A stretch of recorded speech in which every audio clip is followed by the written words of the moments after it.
Welcome to Riverdale After Dark, a podcast about the CW's Riverdale that's beautiful. Yes, we are. I'm Alex. When you walk through darkness, you always look to find the light, the bright lights of a Hollywood television studio. And what's that you're wearing? Your best dress, because you're a star. I'm Justin. This isn't the 50s. I'm Pete. Wait, well, hold on. We'll come back to this. We're talking about Riverdale Season 7, Episode 15, Chapter 132, Miss Teen Riverdale. Now, if you haven't watched the episode, go watch it. We're definitely going to get into spoilers, but brief bit of recap here. We are in the 1950s in Riverdale. I think Pete was specifying we're not taping this podcast in the 1950s, right, Pete? No, I just mean that, like, they're pretending this is the 50s, but they're doing things that are, like, cool now, but wouldn't fly at all back then, unfortunately. And it's, you know, it's kind of a crazy in-between of, like, when does this really take place? You know what I mean? I agree with you. I have to jump ahead. This is the first 1950. time Riverdale has ever done anything anachronistic is this episode. 132 episodes in, really breaks the reality of the show. Why don't we talk about the recap? I would also say it's Pete's wishful thinking that this is in the 50s when we all know it's the 50s, baby. Well, let's get into the recap. So they are in the 1950s. Betty and Veronica, as of last episode, struck up some sort of relationship that doesn't really get too much pickup this episode, but just so you know, that's going on. Cheryl and Tony are dating. Kevin and Clay are dating and tried to create a musical based on Archie in the previous episode. I'm forgetting at this point. It's been so much time. But yes, that didn't quite work out, and it led to a big revelation about Kevin's parents getting divorced. All the gang came together for him. Also doesn't play too much into this episode. But what does play into this episode is one of the big plots of the season, that Ethel's parents were murdered by a maniacal milkman, and she in turn killed the milkman and put a bow on that mystery, I guess. Solved forever. I would also say I don't think you have to say maniacal milkman. Just saying milkman implies. Hey, come on. Not crazy. Just milk crazy. door to door? Come on. Just drinking milk seems just what year is it? Am I right? Anyway, she killed him, and she was living with the Coopers, then was sent to the Sisters of the Quiet Mercy, then came back to live with the Coopers, mostly so Alice Cooper, Betty's mom, could lord it over Betty and spend all her time concentrating on Ethel as the good kid of the house instead of Betty, who she's very mad at and hates for a variety of reasons. Betty is also not very happy with her, but Betty, in turn, has started up a newsletter, a zine, if you will. I believe that's the 1950s term. Very 50s term. Yes, for young kids to write in and air their It's grievances. an advice column. It's like it's a zine. It's a zine. No. A zine is like Zine an is edgy magazine with poetry magazine, and different stuff, where this is an advice column where you write into a fake person and they give you advice. It's like a printed out blog, which again is a very 1950s sort of thing, right?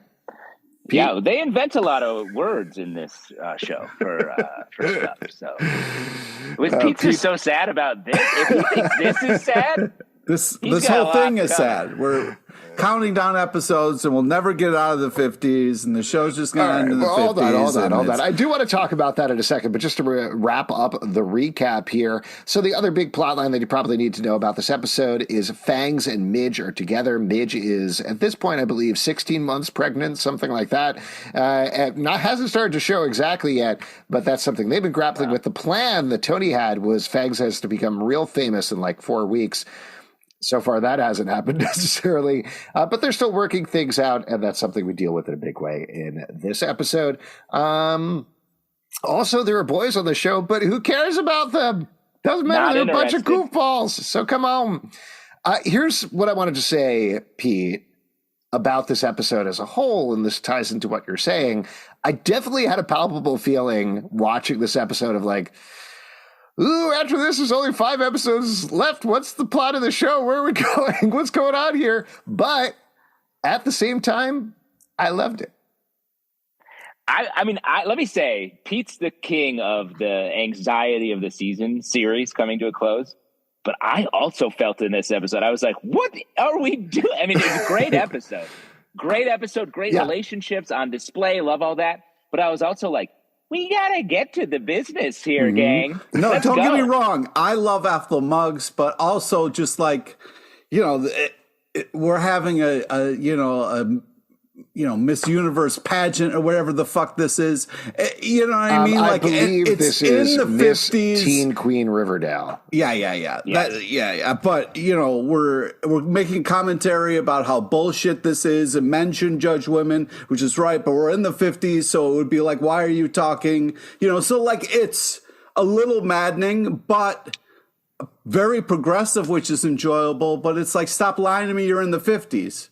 So I'm very just much losing my hooking mind. into I'm losing my mind. It's all that's happening. So this is the thing that I think we're kind of getting at here in very, very varying ways. And I do think from a totally logical, clinical perspective, it's really fascinating to look at this stuff in terms of a flow of a season, and in particular a final season, where this sort of episode, I think, would have felt very different if it was in the first 10 episodes of the season. If you watch that, because I think this is a great episode, great performances. I love the idea of, I know I was joking about it before, but that we're focusing on the female members of the cast, including Machen Amick, including Molly Ringwald, including you bring in Zoe de Grand Maison as, Evelyn Evernever. Focusing on episode. Ethel, and everybody like gets some really good, meaty, dramatic work to do in this episode, or very fun stuff to do in this episode. Ethel's song kills it. Ethel's song, beautiful. Shannon Purser, Emmy Award nominated Shannon Purser, giving her some time to like really shine in this final season. That's great. And I laughed out loud so many times at the boys completely being on the side in Pops, just hooting and hollering, being the stupidest idiots in the entire world. So goofy. I couldn't believe that's what they were doing in this episode. It was like dialogue straight out of like a Jughead Double Digest. Mm-hmm. But it was great. And the whole point being like, we're going to give vibrant inner and outer lives to the female members of the cast and deliberately push the male members of the cast to the side. Great idea for an episode. Very fun. But again, if it was in the first half of the season, I don't think we'd have an issue here. As is, knowing there's 5 hours left, we want to get to whatever you consider. You know how many hours are left? Like how many minutes? What are we actually talking about? Break it down for me. Great question, Pete. So, 210. I was going to say 210. Yeah, 210, minutes. Exactly. So 42 minutes. Yeah, 42 minutes, 5 episodes. There you go. 210. And then what do we do with the rest of our lives? What happens after the 200? With the rest of our lives, watch Riverdale and Pretty Little Liars. Probably not that. Oh, no, I like that you threw that in there. What? Does your shirt say the original beef? No, my shirt, if we're going to take a side trip there, my shirt says the original Burf. Oh, I know. Yeah. He's got a piece of swag that I am very jealous of from the TV show The Bear, Season 2, Episode 1, Shouts. But that is not what we're talking about. No. Are we talking about ships hugs? No, we're talking about Ethel Muggs. And that's what this episode is all about.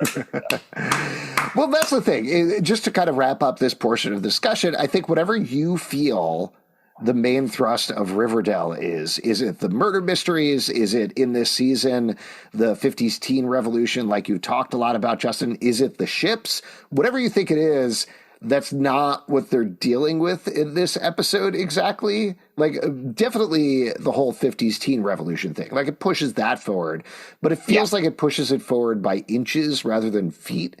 And you want to feel that propulsiveness in the last couple of episodes. I think that's what we're not exactly getting here.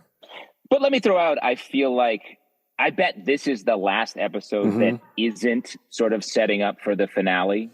Like now it's time. They have a lot to solve. 1950s stuff, all of the like Tabitha, all of that leftover stuff, Jughead's hat. The milkman stuff. Like, there's so much left to do. And it's not that they can all do that in an episode. They have to sort of have an episode about two of those things and then two others. So, like, there's a lot to move through. And I bet we're going to start to move into that finale rack, as it were. And Pete, you raise your hand, so you go, and then there's one more thing I want to say about this. Okay, great. So let's say that we're in the 50s, and this is the actual 50s of this show, right? Wouldn't you at least want to see what the present's going to be if the 50s are this progressive and this awesome? Like, well, what does that mean for the future? Don't you want to get a glimpse of what Utopia that would actually... they're heading towards? Yes. Yeah. That's what we're living in right now, Pete. I dare you, name one thing bad about 2023 right now. One last thing that I wanted to say, just because this is me prognosticating in the future after the current after the episode as people are talking about it. Even with everything we're saying, this is not a filler episode. Like, I feel like people are going to call it a filler It's an episode. evergreen episode. An Evelyn Evergreen episode. Yes. Filler episode is something that, like, does not matter for the plot at all. It is literally just there to fill time for whatever reason, budget reasons or otherwise, or like they couldn't get the main cast, something like that. So it's not that.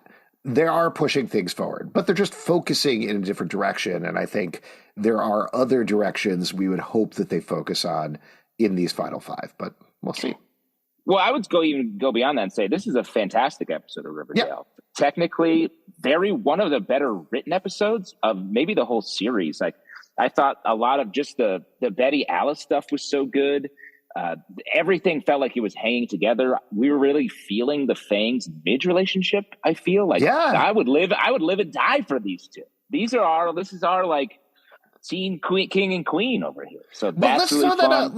Let's start with that, actually. I mean, that's not a minor part of the episode, but that's kind of the beak plot that's running through it. And I was really surprised. I think they're fun together. We've definitely talked about how Fags and Midge are cute. We love the new Midge. She's great. And it's fun to have Fags as this 50s rocker. But like you're saying, over the course of the episode, Midge is discovered to be pregnant by Alice, kicked out of the beauty pageant competition, sent to the Sisters of the Quiet Mercy, and Fangs goes nuts, basically, because he can't do anything about it. There's a non-mild amount of racism coming from Midge's parents against him. Yeah. He is frustrated and angry. They have this heartfelt phone call where he's like, I'm not going to let you stay in there. We're going to be together. I love you. And she says, I love you back. It was very sweet and sad and pretty powerful. I was very surprised how touched I was about that. What about you, Pete? Yeah, it was a very touching phone call, but it's a horrible plan. You can't leave her there with the sisters. They're insane. They're going to torture her. They're going to hurt her. You got to get her out of there. Like, having her chill there while Fangs gets famous is a horrible plan. Ethel should be like, we need to break her out. I know what it's like, kind of rally the troops a little bit here, because it's a bad idea. I'm really worried about them as a couple. Okay, Pete, that's funny you say that. What did you think of the announcement of the Sisters of the Quiet Mercy spinoff coming out of Riverdale? Yeah, you couldn't pay me to watch that. It's also set in the 1950s. You needed another selling point. I'm sort of into it. I think it's going to have like a Sound of Music energy. Mm-hmm. You know, the hills are alive. Like really dark. Yeah, with a sound of pep. I should have written this down. I could be wrong about this, but when Fags was like, I'm going to break her out of Sisters of Quiet Mercy, I think, was he talking to Veronica and Tony when he said that, who are the two people who went to go free Cheryl back in the day when she was trapped in Sisters of Quiet Mercy? And they like give each other a little look in that scene, being like, oh, that's tougher than you think it is. Which, that's fun. Yeah, I could be wrong about that. Maybe it was two other characters. That's messed up that it's okay that you guys do it, but Fangs wants to do it, and you guys are like, come on, calm down. Well, but they don't remember. I think what that was like, that was a nod to that previous storyline, whoever it was. There was definitely a look that went on there. So, well, and what I think is especially amazing about this relationship that we're talking about is it takes sort of the Pat Grease style relationship and really makes us care about it. Goes beyond the cliche in a way that I just didn't expect. I did not expect to care about these two so much. And it's also the sort of the relationship that has the most drama bound up in it. A lot of the other ones are either not happening or different relationships are happening that aren't super dramatic. They're just sort of flirting, or it's sort of set in what's happening. So you're trying to tell me there's not enough drama in Cheryl and Tony's relationship for you. You think but that's what they do time-wise here is how dare you, sir? There's like little nods to Cheryl and Tony. Obviously, they're together. Everybody knows they're together. They're very like Crumb-like, but maybe there's something going on with Betty and Veronica at this point. Maybe not. We really don't know. Like, I think it's up to you how you want to interpret that, but that's there. There's nothing with Barchi. There's nothing with any of the other ships that are going on. And I think they backburner those, not just to focus on the female cast like we talked about, but also to bring Fangs and Midge to the forefront and give them some time to shine in this episode, which is nice. I agree. And just a little note about the Veronica thing. I can't believe they did all that heat setup in the last episode. And in this episode, not even a wink to that. Not even a gesture. I couldn't believe that. Where does that leave us with this? I don't know. I mean, it could be classic Riverdale of like they brought it up and then don't, and then they're done. Or next episode, they're like, well, back to Archie, here we go. And that's pretty much it. Or they could pick it up in the next episode. We really don't know at this point. I do think there was that one scene in the locker room where Betty is finishing getting dressed and Veronica comes in. I think that was their one directorial nod to it in a certain way, where they're like, this happened in the previous episode. We need to reference it somehow, but we do not have it in the script. So look at each other really hard in this scene. I think that was on us and the natural chemistry between them because I don't think that was in the scene at all. I think it was just like a friendly conversation. But when I first saw that scene, I was like, here we go. This is heating up. I was like, oh, just doing some normal business about the beauty pageant? Okay, I see this tension, but it's in my brain mostly. The other thing that I'll throw out there that may or may not have affected this, and this is me probably getting my timing totally wrong, but I know like the writer's strike happened at some point and they already had all of the scripts locked down. I think this one was not one of them. I know they had filmed 14 before the writer's strike. I don't know if they had done 15 as well. But I think definitely at least 17 through 20, if I remember correctly, were post-writer's strike. We'll see if that affects anything. Maybe not. Obviously, everybody was preparing for it for a while. And by the way, that's a good little side note that I want to throw in here, just not having necessarily to do with the show or anything. But as we know, the writer's strike is going on. The Screen Actors Guild strike is going on. We 100% support both of those strikes. I know we are doing a recap podcast in the middle of this, but this is allowed under the strikes. Like SAG has specifically come out and said, hey, you're doing something. We're doing a podcast. We're talking critically about a show. Feel free, go for it. So I just want to make it abundantly clear for all of our listeners that we support SAG, we support WJ. They're fighting not just for like things that are above and beyond, but basic human rights at this point. But at the same time, we like talking about Riverdale and we support them. We like talking about the writing. We like talking about the acting, and it wouldn't happen without them. Or in other words, we ain't no scabs. No, we're not. It's also not how scabs work. People throw that term around very liberally. All right, so that's Fangs and Midge. Let's talk about the main storyline, though. There's a lot of stuff going on here in a lot of different directions we can go in, but I think the Betty Ethel stuff is the main stuff. And Alice, I would argue, the Betty, Alice, Ethel. Yeah. What'd you think about all this? It started off real sad when Ethel was like, I'm your mom's assistant. And it was like, oh, no. But they really did set us up from, zero to hero there. It was quite a fun arc for Ethel. I agree. Like, just great wish fulfillment. And the fact that she was able to have this amazing song to win over not only the crowd in the episode watching Miss Teen USA, all the boys at home who are literally falling over, pops falling over into it, and then us audience who are like, this is undeniable. I feel like the it's song very hard. Clinched it for her. I mean, if the it's Betty's mom was so moved by the song, she was just like crying back there, and it melted her heart, and she was like, I know what I must do. Well, I disagree with that, but let's talk about that later. Well, no, we can talk about that now. The one note that I was going to give was "Who Will Love Me As I Am" is the name of the song. It's from Sideshow the Musical. So, Pete, if you were upset about anachronism, that is not a 1950s song at all. That is a modern musical, and you can tell that from the way the music is. But it was beautiful. Let's jump to the end since we're talking about it. So, Alice ultimately pulls. I mean, she doesn't exactly Betty's do name. like a Moonlight Ella, La La Land type thing. Exactly. But yes, Betty wins the competition for whatever reason, whether it's manipulation on the Cooper's part, manipulation on Troika. Was she the one that did the tightrope walking? No, Veronica. Veronica did tightrope. They cut it at the end of that. That was so funny the way they did that. I was like, Veronica, great job on the tightrope. I was like, wait, what? Very cool. I love, again, the boys' reaction to like that tightrope walking was hot or whatever they said. Yeah. But what Betty's talent was reciting the Gettysburg Address. Yes. Which one of the boys says, which I was like, amazing. The Gettysburg Address, absolutely. The Gettysburg. Yeah. Do you think, did she wear did she dress as Abraham Lincoln for that portion? Like wore a beard? How could she not? Oh my How God. could she not? Maybe it was on just the makeup effects she wanted. Mm-hmm. Yeah, probably.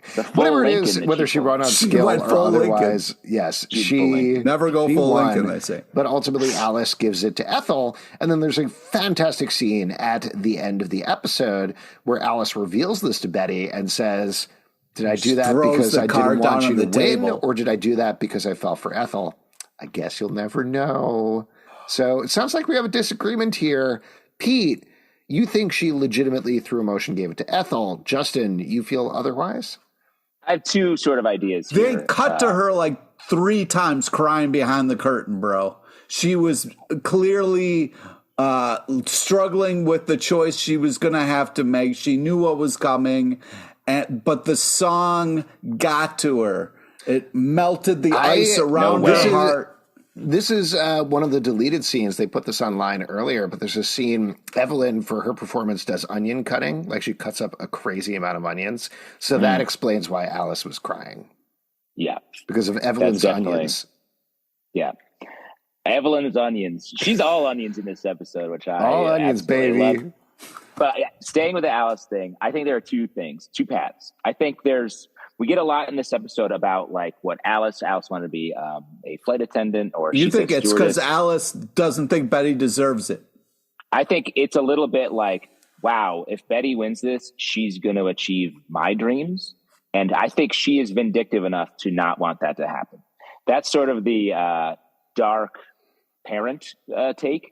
The other take I have is a little more conspiratorial. But we get a scene with Alice and Hal talking about, because Hal comes back and he's like, hey, Betty and Veronica are pressuring me to have Ethel win. And Alice says something, and it's very under-referenced, but she's like, they'll investigate Ethel, and you know what will happen, or you know what will come out. Some Brenda Starr will come digging around.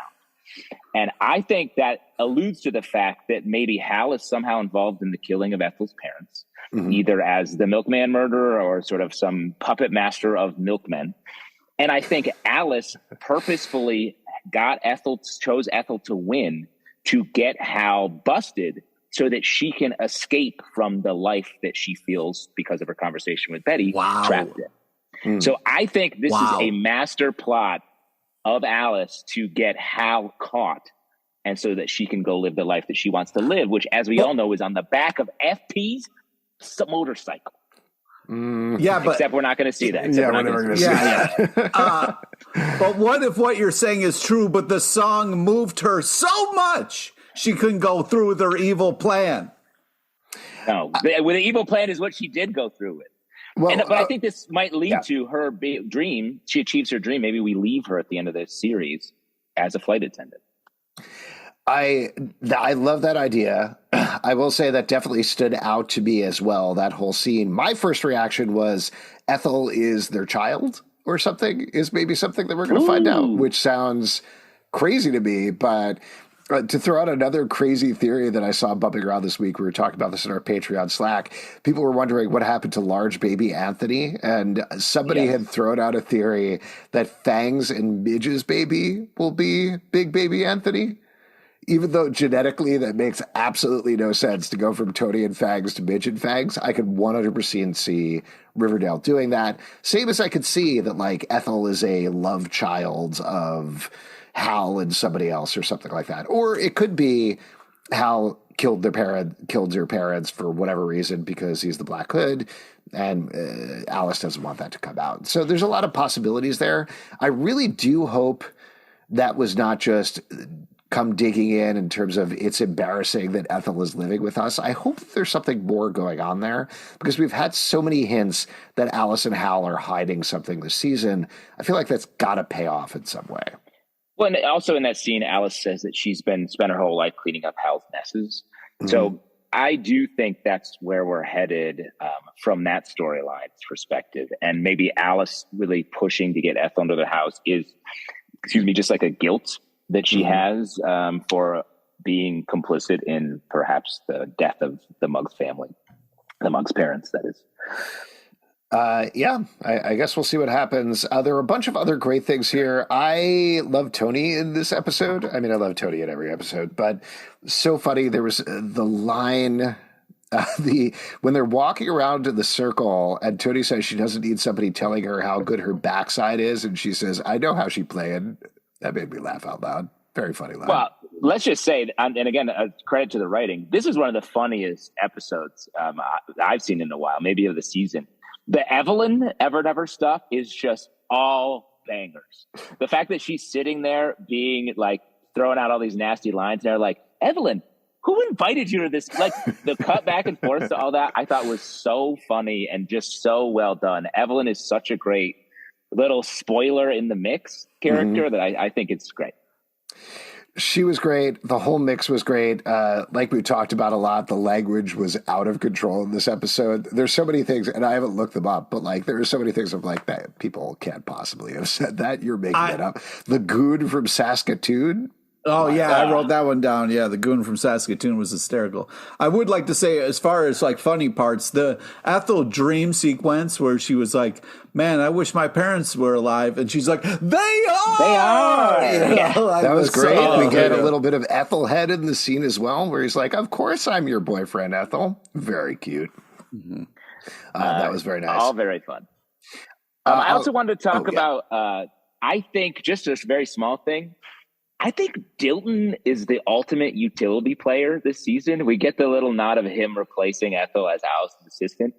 And I think, and I don't know if this is too early to say, I think Dilton has replaced Chick as the true hero of Riverdale.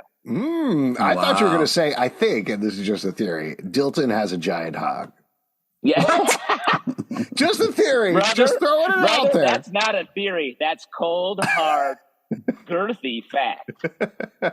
He is great. Him showing up and him standing there with a coffee and just like, Great. I thought he was going to say Dilton was the original floating baby. He could be. All of these things are true, guys. Just pay attention. Everything's the signs accurate. are there. Look back at the footage. One of those babies has a giant baby hog. Oh my God. I also wanted to throw out another thing that felt like a reference. After they found out that Midge left the competition, there's a line, which was very funny, where I think it was Evelyn actually says, did Midge die? Yeah. Made me laugh out loud, but also maybe like a sneaky reference to the fact that Midge did die in the main continuity. So throwing that out there. Also, Pete, this must have driven you crazy. Veronica inventing birth control pills. I love that. What are we doing? Why are you so upset about this? I don't get it. It's funny. It's funny when they do it. It's not. It's such a you know what we should do? Just like what's the line there? I mean, you can't just spend. We have so much time left with these people. We can't just do. Well, let me throw out a galaxy brain theory to you that I 100% think is wrong, right? But they invented birth control pills this episode. She invented 4D theater, which, mind you, existed in some ways in other places. The previous episode, Kevin invented frenemies. We've had a lot of stuff like that. So it could be goofy, anachronistic jokes for the audience, or is it the characters regaining their memories of the present in some way? I think that's a great call because it's starting to get more on the nose as it goes. Like each thing, and if it is the kind of thing where like, and we should revisit this, like the idea that one of the characters doesn't have their memory, or already has their memories, the character that had Bughead's hat, or Jughead's hat. Sorry, I keep saying Bughead, Pete. I'm so sorry. Sorry, Pete. You're like not if sorry. that is Don't the pretend. wedge that's opening up everyone's brains, and if that is Tabitha, maybe is sort of like her work is starting to bear fruit in that their memories are coming back. Again, the Midsummer Night's Dream proposal that I put forward. Yeah. Pete, you're just nodding your head. You don't believe it? No, I don't. No, this is all insanity. It is all insanity, but it's also been insanity for 7 seasons so far, so that's nothing new. Let's talk about this a little further then. I know we've been bouncing around this a bit, but as I think we've talked about most of the major points of the episode. Everything was well filmed, but it was a very straightforward plot. Oh, yes. What were we going to say, Justin? I was going to say, the direction in this episode I thought was very good. A cut above, there's that great over a top shot looking down at the girls walking with books on their heads. There's some great transitions in this episode. I thought it was just a really well filmed episode. So shout out to that. And I'll also throw out there, I'd forgotten about this one since I didn't write it down in my notes, but the Betty Veronica coercing Hal to do what they want. I thought that was a really good scene. That was very well played. I really like the use of Hal in this episode, and Hal and Alice hosting the show. The whole conceit of, oh yeah, Riverdale, their teen beauty queen pageant is being broadcast nationally. That felt like a classic Archie comics story that 100% would happen. So that tracked for me. I thought that was and shouts to Kevin as the crooner. Oh, dude, when they were like, crooner. hey, Kevin's going to sing, that was a cool build up for that. And that was great. Well, and also I think the way that their beauty pageant ran, which feels insane to us, like Pete's been saying, but is actually very normal, how beauty pageants, things that still happen in our modern world, are just like what happened in this episode. Betty's mom's whipping people. She's literally whipping them. She's not whipping them. She's hitting them like with a ruler or something, right? Yeah. She's not Indiana Jones in that scene. Ooh, nice. Yeah. Topical. Current reference? Question mark? Still, I know. It's like she has some sort of impossible mission to get these girls ready to be a teen queen. I also want to throw out something. This goes to you, Pete. I feel like Betty and Veronica in this episode, and maybe sort of what we've been building to, they're Bughead. They are the ones who are investigating. They're the ones making stuff happen. They're a great partnership and duo. We got some romantic things happening in the previous couple episodes. Are you getting Bughead energy as our sort of Bughead radar on the podcast? I hope you're trying to extend an olive branch. I think it's one of those things where the answer is no, but I appreciate what you're trying to say. And anytime we got the Betty and Veronica on screen together, it's great. You know, it is nice and enjoyable, and their chats and the way they kind of check in and stuff is awesome. I hope for more of it, but you can't. There was a crime fighting duo that was just unparalleled. Sort of a Batman and Robin. It's better than that. Better than the Batman and Robin. Wow, they're pretty classic. All right. Well, in the time we have remaining, I think we've kind of sped through this episode a little bit. I'd love to just very quickly talk about like prognostication for the last couple of episodes. I know we bounced around it a little bit, but I think it's pretty clear what we all want to see. But what do you think we're actually going to see in these last 5 episodes as we head towards the end? Pete, not wishes and hopes and dreams, but the reality of what Riverdale is. What do you think is going to happen? What's going to happen is rainbows, flowers, and fuzzy bunnies away, and let's get down to real shit. What's going to happen is they're going to keep us in the 50s, and then at the end they're going to say thanks and kick us in the nuts, and it's just going to be like, all right, wow, thank you. Every cast member will come through and kick Pete LePage right in the nuts. An AI Pete LePage will be on the screen. I don't care at this point. I'll take like 20 seconds in the present. Just give me something. Give me a little. You're obsessed. What about you, Justin? What are I guess we've transitioned to what do you want to see in the last couple of episodes? Or what do you Well, here's my prediction / wants. I think we're going to move, based on what the sort of little crumbs we saw in this episode, I think we're going to move back into the Milkman murders plot line. Mm-hmm. Nope. I think we're going to start to resolve that. There's going to be some big revelations there. That's going to open things up to getting back to the ships. I think we're going to save that for like the second to last episode. And then the last episode is going to be sort of the coda to the series. And it's going to be about the whole crew coming together. The Milkman murders is going to pair with the teen revolution stuff that I've been sort of saying. And then the final episode is going to be that like Midsummer Night's Dream. They all realize who they are and it all fades away and they choose to stay in the 50s and make Pep happen. Make Pep professionally.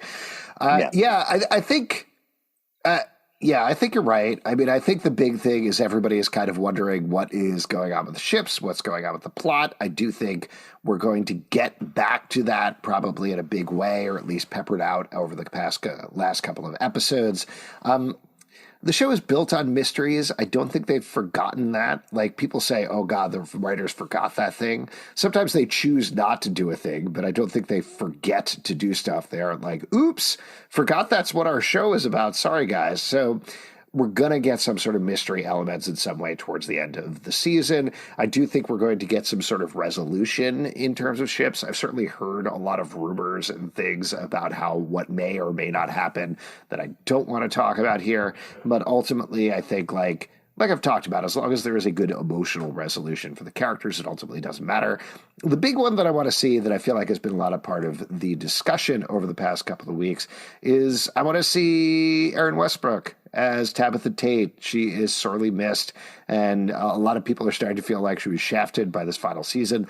I don't know what happened to her. I don't know why she is or is not on the show right now. Maybe it was her choice. Maybe there were budget cuts that was mutual. Maybe there was something nefarious going on there. Whatever it is, just in terms of the show, she is very much missed. And the important thing is, I think we should see her back. We need, beyond anything else, like almost not necessarily more than any other relationship storylines, but the jab of the storyline is dangling at this point. It's something that they set up in the first episode and they need to resolve in some way. They set up that she's untangling these timelines. If they don't come back to that, in my mind, that is a big missed opportunity just in terms of the plot and points to something very weird happened behind the scenes. So I expect we'll see that in some way. Do you think we'll get this whole season and nobody's going to be in the walls in Cheryl's house? You think that's a possibility? Oh, my God. Great question.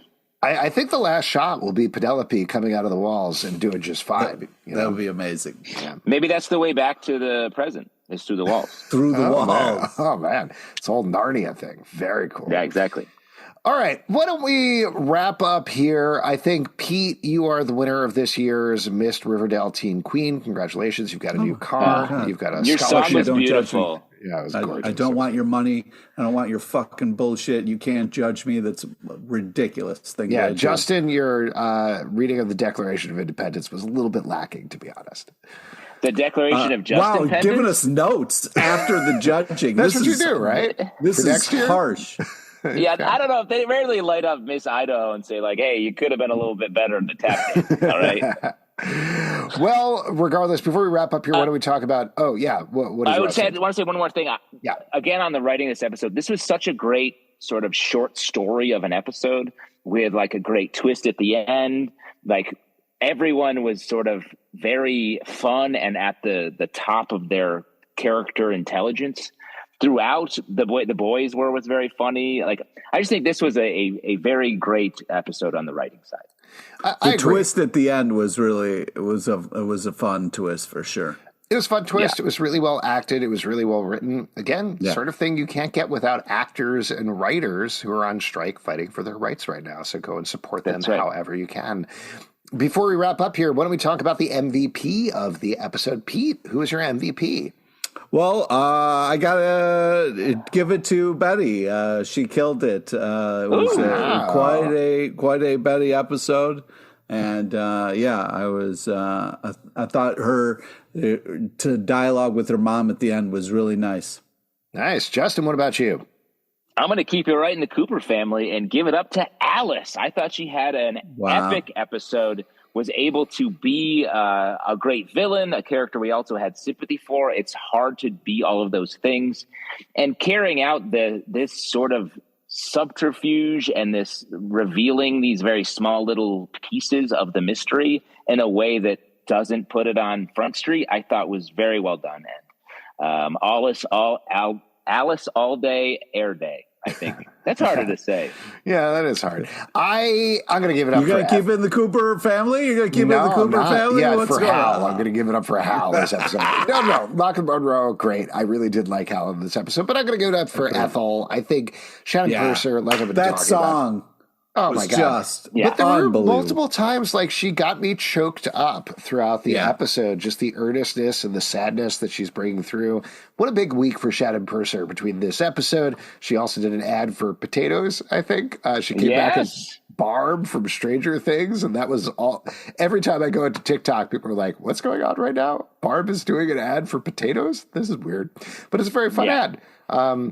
Maybe not quite as emotional as this episode of Riverdale, but I loved it. I love the focus on Ethel. I think bringing her to the forefront, really letting her act her heart out is great. And also Ethel's relationship with Betty is great, but that's been a really fun thing to see develop this season. So, I mean, it was a little problematic, a little bit. I mean, Betty was like, oh, what? You have feelings? Oh, I didn't even notice. I'm sorry.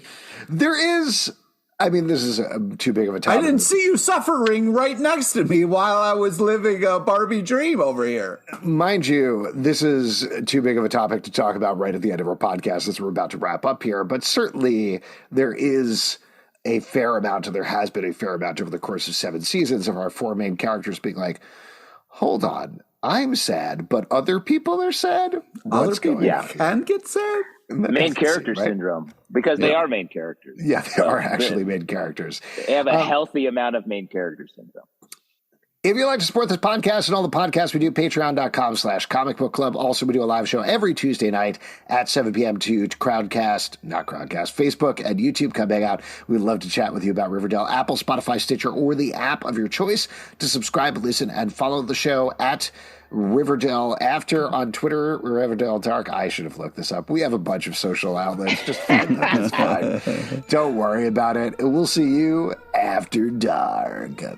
I forgot to say, shouts to sex crazed Betty in this episode as well. Someone's talking about sex in the episode. She's like, what? Oh, yeah. She was like, what? Wait, what? How often? Just once or multiple times? Yes.